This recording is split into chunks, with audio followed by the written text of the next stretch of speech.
Pag-usapan natin itong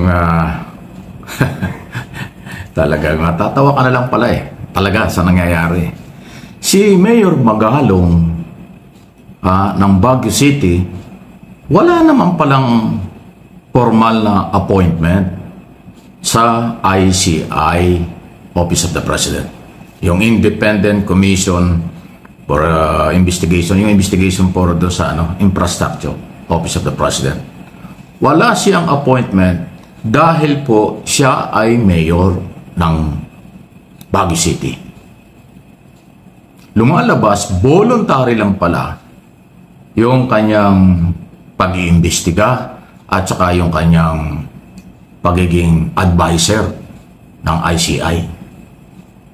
Kasi hindi siya pwedeng italaga ng Pangulo na magkaroon ng appointment o kapangyarihan sa ICI kasi siya ay mayor. Conflict of interest yun.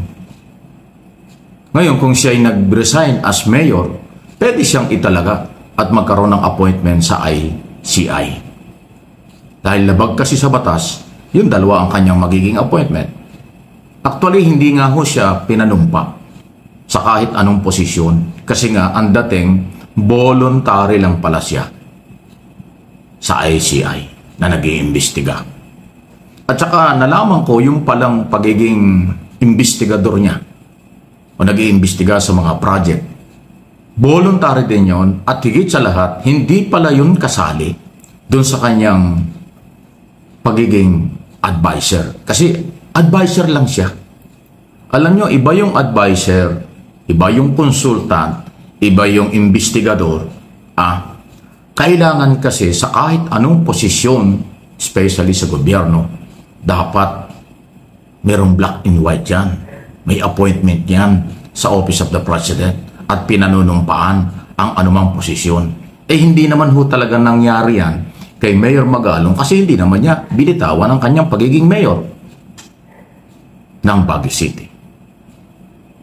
So kaya ko ito pinapaliwanag kasi nung isang araw tinalakay ko na ito, nakatulong ba o nakasama ang kanyang pag-alis. Ngayon lumalabas na, wala naman palang authority. Wala naman pala talagang appointment. Para saan? So ang volunteer, ang pag-volunteer, limitado yan. Dahil volunteer ka lang So wala kang authority kapag volunteer. At yung pag-iimbestiga, sariling galaw lang pala yun Mayor. Hindi yung trabaho niya as volunteer sa ICI. ICI, naloko na. Bakit nagkaganyan? Kasi inulit ko po, labag sa batas na pag siya ay binigyan ng appointment at pinanumpa ng Pangulong Marcos, ang lalabag sa batas ay ang Pangulo. Kaya nga hindi ginawa yung appointment kasi nga siya ay hindi naman umalis as mayor. Bawal po kasi na maging dalawa ang posisyon sa pamahalaan. Elected o appointed o kung anumang posisyon, bawal ang dalawa. So, mas pinili at dapat lang dahil siya elected mayor, yun, balik na siya. Wala na siya sa ICC. Bakit parang hindi alam yata nitong si Magalong na hindi pwede yung dalawa ang maging posisyon niya sa gobyerno? So, kung siya'y mayor ng Baguio City at magiging investigador pa ng ICI, mayor, parang ano ka naman niya, sugapa ka naman yan sa pwesto. 'Di ba? Parang hindi yata alam ni Mayor Magalong yan. At dito po sa kanyang recent interview, parang sinasabi pa niya na bakit daw ayaw siya na mag-imbestiga. Bobo ka ba, Mayor Magalong? Tuloy-tuloy lang investigasyon. Huwag lang i-re-rain. Magiging credible.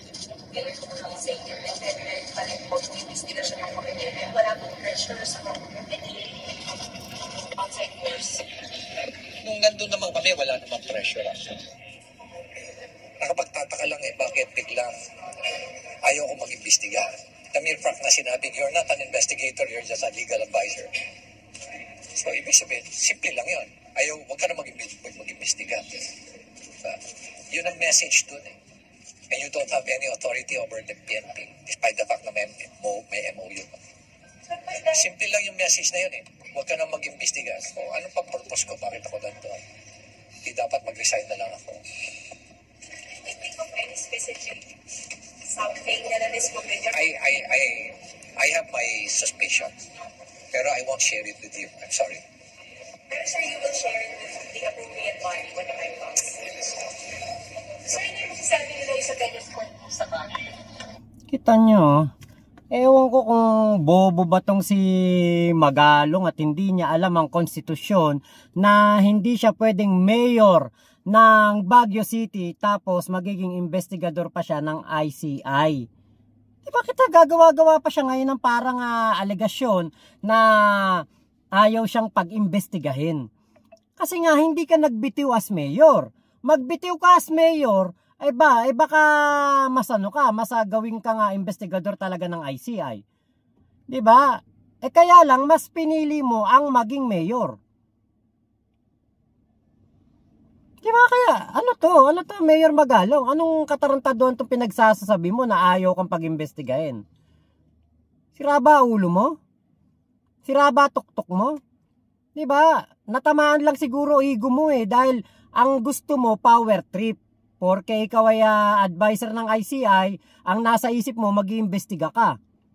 Hindi ka nga investigador. Wala kang power to be an investigator. Ang maitutulong mo lang is maging isang advisor. Kahit nga yung sinabi niya dito na legal advisor, hindi rin. Hindi ka pwedeng maging legal advisor. Advisor ka lang na kung ano yung nalalaman mo na korupsyon ay i-share mo sa ICI. Yon ang iyong papel sa ICI. Pero hindi para maging investigador at alam naman namin na bias kang investigator. Di ba pagpunta nyo nga doon sa Davao. Pagkatapos nun, di ba, parang wala kang ng interest. Dahil na-discover na doon sa mismong lugar ng mga Duterte, na balwarte ng mga Duterte, merong ghost project ang mga Diskaya. Di ba? Halatado naman na DDSK. At ito po ang isa pang inside story, aking analysis at opinion. Pasintabi na sa kanyang followers. Ayan, dating naman ni Mayor Magalong ay DDS Duterte supporters. Doon ba sa kanyang pagiging volunteer na naghahayag ng anomalya dito sa flood control at infrastruktura? Meron ba siyang ini-expose sa mga kaalyado ni Duterte at mga project ng mga Duterte? Bakit wala tayong narinig sa 51 billion doon sa First District ng Davao under Pulong Duterte? Bakit wala tayong narinig doon sa mga kontraktor na malapit sa mga Duterte? Di ba? Wala nga tayong nadinig din ng batikos laban sa mga Diskaya dahil meron umanong kontrata rin sa Baguio City ang Diskaya Construction Company o pamilya. So yun po yun. Mahirap talaga kapag may mga ibang interest o meron ho talagang mga isyong hindi pwedeng itago, lalabas at lalabas. So, yung pag-resign or pagkawala ni Magalong sa ICI, voluntary lang siya. Hindi kailangan ng resignation pag voluntary. Kasi ang nag-resign lang naman yung meron kang kontrata, meron kang appointment, ayan, mag-resign ka kung ayaw mo na. Paano ka magre-resign kung volunteer? So wala yun. Pinapalabas lang ng kanilang mga followers at iba pa na meron daw pinagtatakpan ng Malacanang, meron daw pinagtatakpan ng Pangulo, kaya napilitang mag-resign si Magalong. Abay, sandali, nag-iiba na. Nag-iiba na ang anggulo ng mga balita. Wala akong pinagtatanggol ko dito, kundi ang akin ay parte ako na obligasyon kong iparating sa inyo na mamamayang Pilipino sa buong mundo, hindi lang sa Pilipinas. Ano ang totoo? Yung pagbobolunteer ni Magalong, okay lang yon. Hanggang doon lang yon. Pero yung pinapalabas ng kanyang kaalyado na kaya umalis ay hindi na gusto ang ginagawa ng ICI o hindi ginagawa, pero pinagtatakpan daw ang Malacanang, abay ibang issue yun. Saka aminin man o hindi ni Magalong, alam natin, pansin natin, nagpapasikat talaga yan. Dahil nalalapit na ang 2028 at kakandidato yan sa mas mataas na posisyon. Nakatatlong term na siya as mayor ng Baguio City Saan pa ba papunta yan? Kakandidato ba yung kapitan? Kakandidato ba yung konsehal ng bayan? Syempre hindi. Pataas ang kakandidatuhan yan. Congressman o senador. Kaya po ganyan yan kaingay. Kaya ngak-ngak ng ngak-ngak. Pero aminin man o hindi ni Magalong, simula nang magbunga nga siya tungkol sa korupsyon sa gobyerno, wala pa siyang naipapakulong, wala pa siyang napapatunayan, at wala pa rin po siyang nabibigyan ng kaso ni isa sa kanyang mga isinisiwalat. Bakit kaya? Puro bunga nga lang to si Magalong? Patunayan muna ninyo. Maglabas kayo ng dokumento kung ganun. Kung tanungin ngayon, si Mayor nga tulad ng sinabi ko sa aking opinion, hindi nga natin naririnig against Duterte.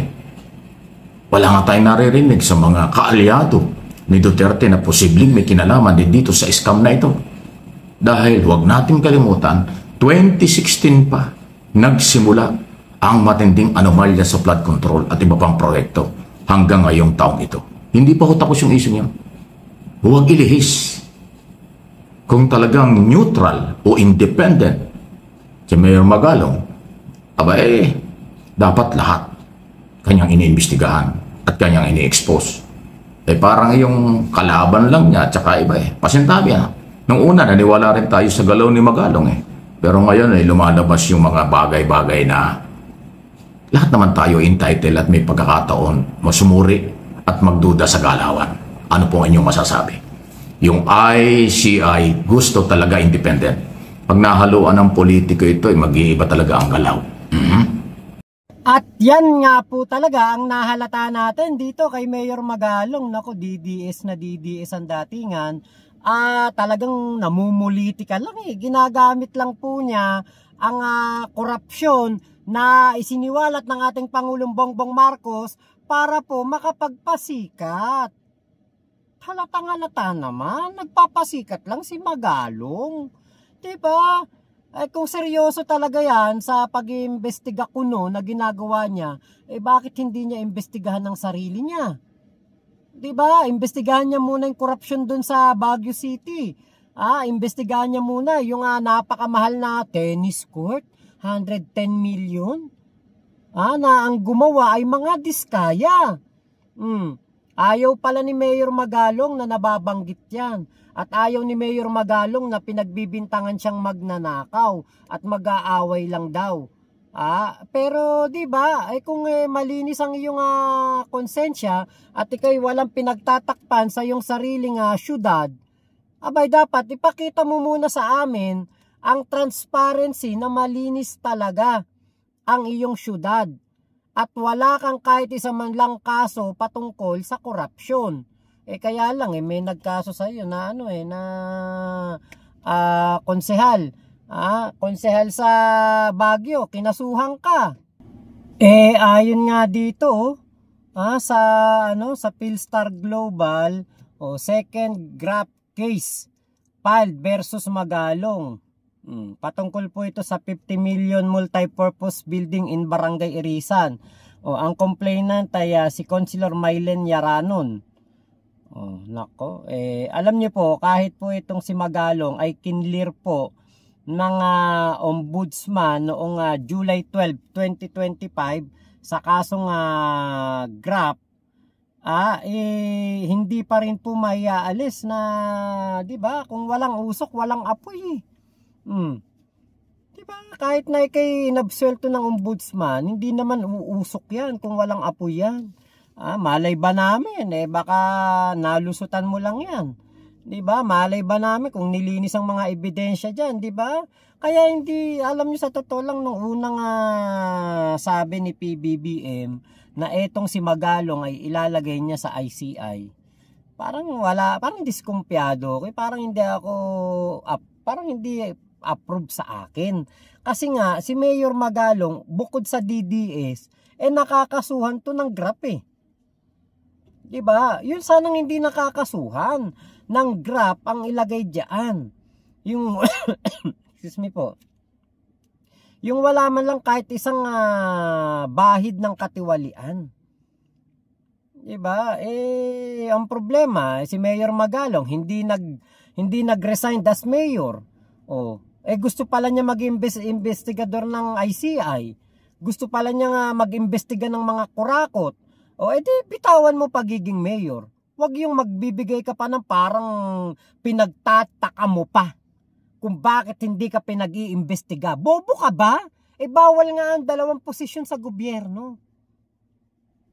Di ba kita nyo, ito example si Senator Angara, Sani Angara, nung inilagay po sa DepEd, umalis siya as senator.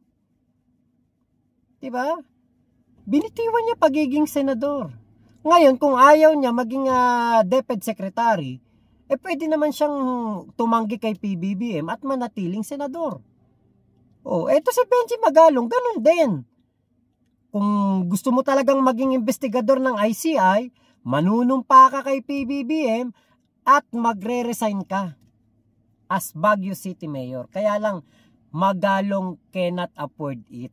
Kasi kapag merong pumalit na mayor sa kanya, at ang papalit na mayor sa kanya hindi niya kaalyado, nako, delikado. Malalaman ng mga Pandora's box ni Magalong sa Baguio City. Napakahirap pong magmalinis, di ba? Saka isa pa, yung kanyang stance sa pagiging pro Duterte, na kitang-kita naman natin at napapansin naman talaga natin na wala siyang kahit anuman lang na pag-iimbestiga sa mga korupsyon na nangyari nung panahon ni Digong. Doon pa lang questionable na, Mayor Magalong, ano ka, parang diskaya, nagkaroon ng amnesia, hindi alam kung ano ang nangyaring korupsyon nung panahon ni Digong. Diba? Kaya it's better na lang talaga na ikaw tanggalin ni PBBM, at para mas mapanatili ang integridad at kredibilidad ng ICI, at alam namin na hindi bias. Hindi bias ang nasa ICI. Diba? Yan ang importante, na ang ICI ay patas ang mga magiging investigasyon dahil wala ka. Kasi pag nandyan ka, pwedeng ang investigahan mo lang yung mga kalaban mo sa politika, o yung mga pinapaboran mo, o yung mga inaanito mo ay hindi mo investigahan. Diba? Napaka nun, alam niyo yung kanina, yung napanood ko yung interview ni Magalong. Natanong ko kagad sa sarili ko, bobo ba tong si Magalong? Hindi niya alam na hindi pwedeng dalawa ang kanyang posisyon sa gobyerno. Investigador ka na, mayor ka pa. Ano yung swapang? Swapang ka ba? Malabas ang pagiging ganid mo sa kapangyarihan at pwesto, Magalong. Dahil sa ganyang sinasabi mo, tinuturan mo. Parang ang dating ngayon, parang gusto mong isipin at gusto mong itanim sa isipan namin na kaya ka nag-resign kasi may korupsyon kay PBBM. Merong iniingatan si PBBM. Tanong, ba tayo kung mag-imbestiga? Anong katarataduan yan, Magalong? Alam nyo, wala na akong bilib dito kay Magalong. Someday, somewhere, somehow, lalabas din ang Pandora's box niyan. At lalabas din ang mga kung anumang makakalukuhan na ginawa niyan doon sa Davao City. Si PBBM na nga, di ba? Sabi nga ni Atty. Claire, mayroong 110 million na questionable na building na may tennis court. Of all the sport na Pilipino loves, bakit tennis court pa? Lahat ba ng tao makakabili ng raketa? Lahat ba ng tao naglalaro ng tennis? Kung basketball court yan o volleyball court yan, mana pa. Pero tennis court, parang mayayaman lang naglalaro niyan. Pro mayaman ka ba? Mayor Magalong, hindi mo naisip yung mga mahihirap, walang pambili ng raketa ng tennis. Ay nako. So yun lamang po, maraming salamat Sir Mike Abe sa video nyo na aking nireactionan. MA Pinoy TV at Mike Abe Opinions dito po sa YouTube. Support natin ang walang fake news ni Sir Mike Abe. Maraming salamat po sa pagsama nyo sa vlog ko na ito. Ingat po kayo. Nasaan mang panig kayo ng mundo, Momo, chup chup, love you, God bless us all, Pilipinas. God first, salamat po.